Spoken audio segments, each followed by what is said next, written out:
module 40, le dernier de ce premier exercice d'application, va se consacrer à la détermination et au choix de la plaque d'assise métallique et ainsi que du socle en béton. Nous allons maintenant étudier la fixation au sol de cette structure. Rappelez-vous qu'elle est constituée d'une poutre métallique, vous la voyez ici, posée sur deux colonnes métalliques, conformément à ce schéma que je vous ai représenté ici. Donc, nous avons étudié les efforts en C et en D, ainsi que le moment fléchissant maximum, tout cela au module 37. Nous avons étudié les colonnes métalliques que vous voyez ici, soutien de cette poutre au module 39, et nous allons maintenant étudier la façon de fixer au sol ces colonnes, c'est-à-dire le problème de la fixation au sol que vous voyez ici. Chaque colonne est placée à l'intérieur d'un fourreau. Donc, voici la plaque métallique, voici le fourreau, et voici la colonne qui va se placer à l'intérieur de ce fourreau métallique.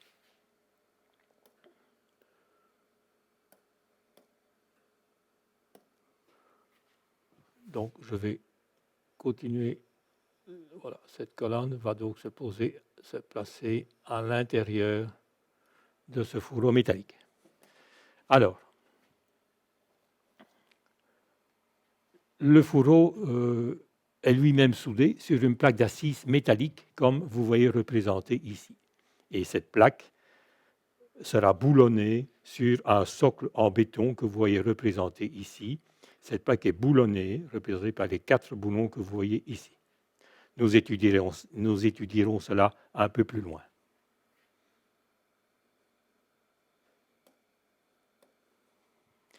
Signalons déjà que cette structure est installée à l'intérieur d'un bâtiment. Il n'y a donc aucune action extérieure telle que le vent ou la neige. Et les efforts qui s'exercent sur les 2 colonnes sont des efforts de compression, puisque nous avons constaté au module 39 qu'il n'y a pas de risque de flambage. Alors, calculons dès lors l'effort exercé par la plaque d'assise sur le socle en béton. L'effort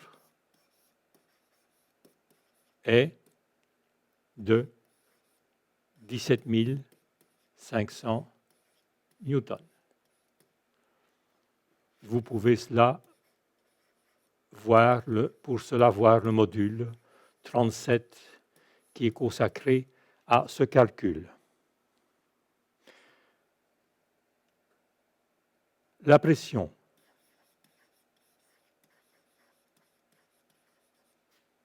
maximale autorisée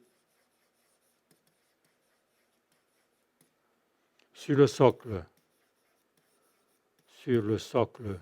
en béton étant de 200 newtons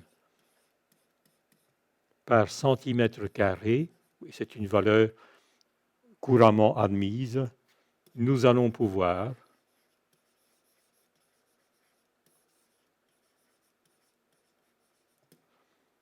déterminer les dimensions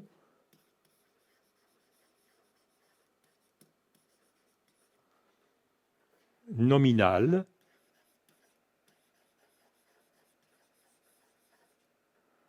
de la plaque d'assise.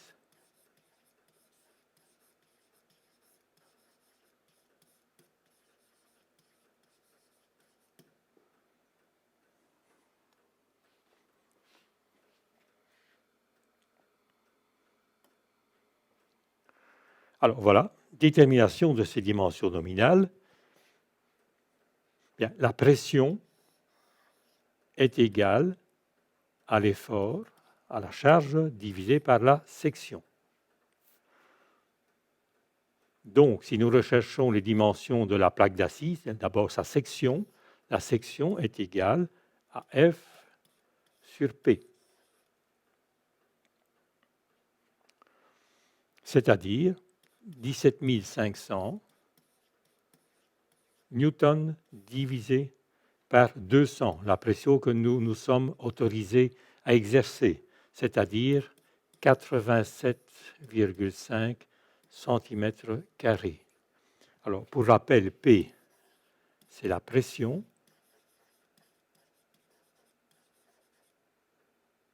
En newtons par centimètre carré, ici. S, c'est la section de la plaque d'assise,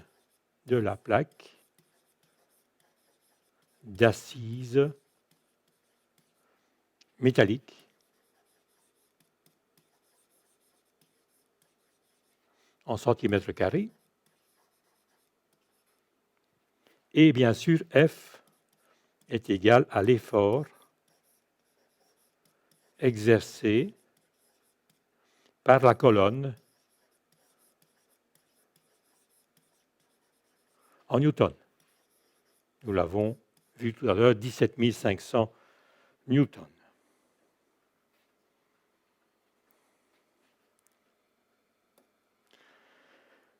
Alors, du fait de la valeur de la section qui est égale à 87,5 cm², ce que nous venons de voir maintenant, les dimensions de la plaque d'assise de section carrée seraient égales à 9,35 cm. Nous avons retenu pour la colonne une section tubulaire de diamètre extérieur 15,4 cm et d'une épaisseur de 0,3 cm. Pour faciliter la fixation du tube sur la plaque, nous allons augmenter les dimensions de la plaque d'assise métallique. Et les dimensions retenues seront de 25 sur 25 cm. Le tube est soudé à la plaque d'assise.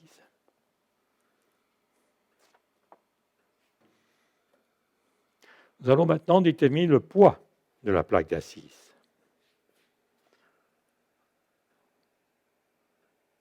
Le poids de la plaque d'assise est égal au volume multiplié par petit d, la densité. Donc, P est le poids en newtons, V est le volume de la plaque en mètres cubes, petit d, la densité de l'acier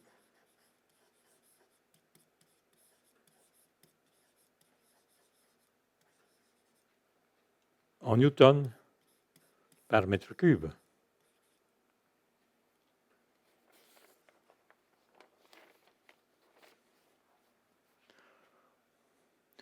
Quelle est la valeur du volume? Le volume est égal à, souvenez-vous, nous avons choisi une section carrée de diamètre 25 cm sur 25 cm, donc nous avons et d'une hauteur et d'une épaisseur de 4 mm.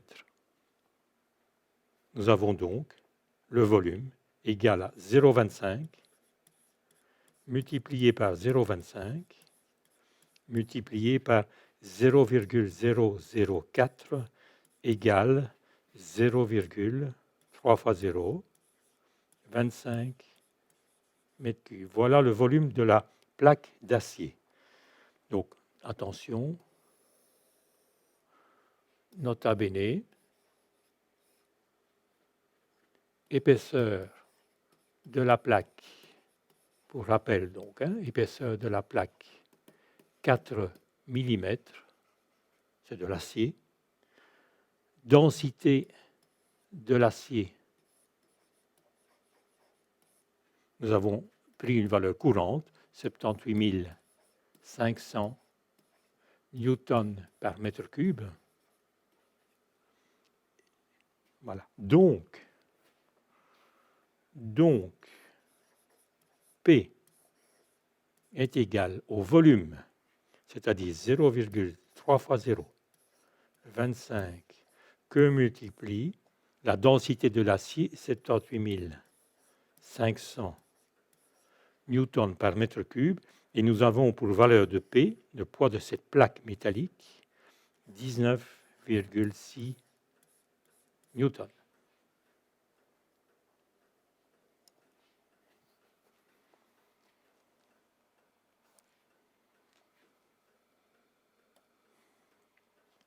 La charge exercée sur le sol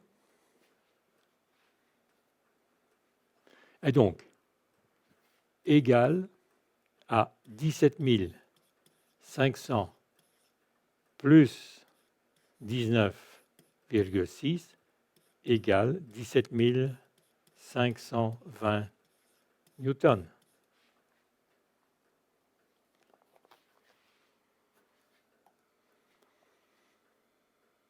Alors, nous allons examiner maintenant ce qu'on appelle la portance et les indices de pression. La portance va évidemment dépendre de la nature du sol sur lequel vont se poser ces socles de béton, et nous avons une variation de la portance suivant les types de matériaux. Vous pouvez avoir une très bonne portance sur de la roche, le gravier et le sable mélangés, et sur les terrains durs, on peut l'imaginer. Une bonne portance sur les sols constitués de sable grossier, une moyenne portance sur des sols constitués de sable et de glaise sablonneuse, et une mauvaise portance sur des sols constitués d'argile aquarifère, c'est-à-dire remplis d'eau, de remblai et de sable aquifère. Alors, quels sont de ce fait les indices de pression? Eh bien sûr, pour une très bonne portance, l'indice de pression varie de 5 à 0,7 newtons par millimètre carré. Donc, un très bon indice de portance. On imagine bien qu'un socle en béton posé sur un sol de bonne portance ne va pas s'enfoncer dans ce sol. Nous pouvons avoir, pour la bonne portance, nous avons un indice de pression qui varie de 0,69 à 0,4 newtons par millimètre carré. Pour une moyenne portance, un indice de 0,39 à 0,1 newton par millimètre carré, et évidemment pour une faible portance, un assez mauvais indice de 0,09 à 0,03 newton par millimètre carré.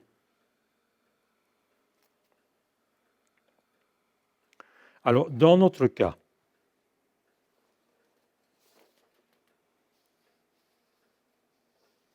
qu'avons-nous?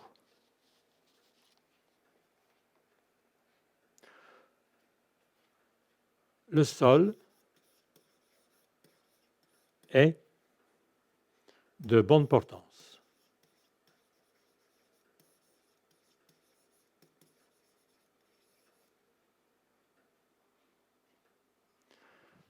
L'indice de pression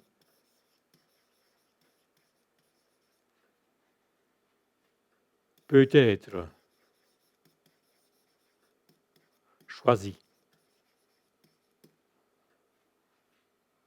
entre 0,4 et 0,69 newtons par millimètre carré, soit, dans notre cas, 0,5 newtons par millimètre carré.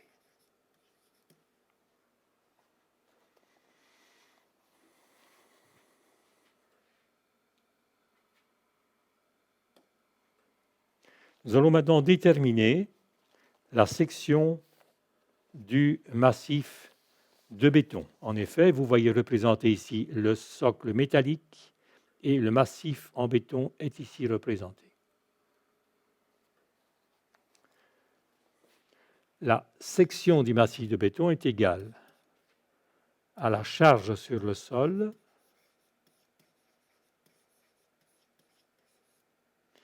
divisé par la portance.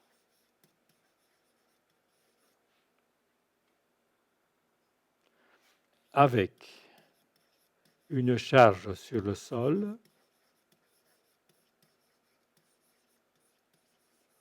égale à 17 520 newtons. Nous avons calculé cela précédemment. La portance, que vaut-elle? Pour rappel, c'est une bonne portance. Et nous avions une valeur égale à 0,5 newton par millimètre carré. Donc, la section est égale à 17 520 divisé par 0,5 égale 35 040 millimètres carrés. Nous allons choisir bien sûr une section carrée. Nous avons déjà ici une section carrée pour notre assise métallique. Donc, la section carrée devrait être supérieure à la racine carrée de 35 040, c'est-à-dire 187 mm. Nous allons choisir largement. Souvenez-vous, nous avons déjà une assise carrée de 250 mm. Nous allons choisir 400 mm de côté pour notre assise en béton, pour notre massif de béton. 400 mm de côté. Détermination de la hauteur du massif de béton. Alors, les dimensions de la plaque d'assise sont de 250 sur 250 mm. Les dimensions du massif de béton, 400 sur 400 mm. Et la hauteur du massif de béton proposé est de 400 moins 250 divisé par 2, 75 mm. Alors, le volume et le poids du massif de béton. Le volume est égal à 0,4 fois 0,4 fois 0,075. Nous venons de voir l'épaisseur du massif de béton et les dimensions 0,4, 400 fois 400. Nous avons ainsi un volume égal à 0,012 mètres cubes. La densité du béton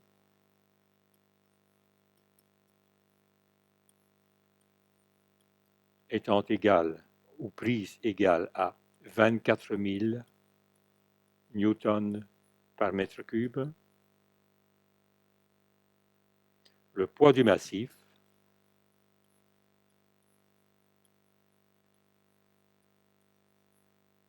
est égal à 0,012 multiplié par 24 000 et nous avons ainsi un poids du massif de 288 newtons.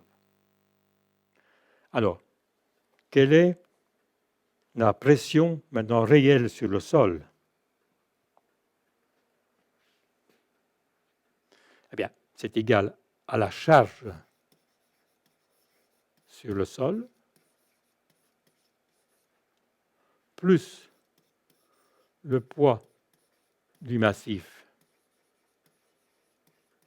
de béton divisé par la section du massif, c'est-à-dire 400 fois 400. Nous allons avoir ainsi donc la charge sur le sol 17 520 newtons, plus nous venons de voir le poids du massif de béton 288 newtons. Nous venons de le voir précédemment. Voilà la valeur ici de 288 newtons. Divisé par cette section 400 fois 400, c'est-à-dire 16 et 4 zéros, 160 000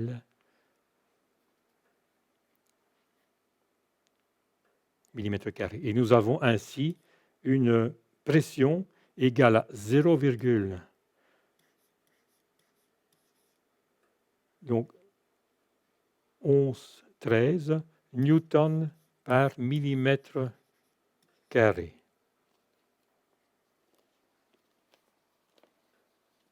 Évidemment, inférieur au 0,5 newtons par millimètre carré. Souvenez-vous que nous nous sommes imposés dans le cas du sol de bonne portance. Et nous avons vu ça précédemment. Voilà, nous en avons terminé avec ce module 40 et avec cet exercice, ce premier exercice d'application. Il y en aura d'autres. Soyez attentifs au module suivant.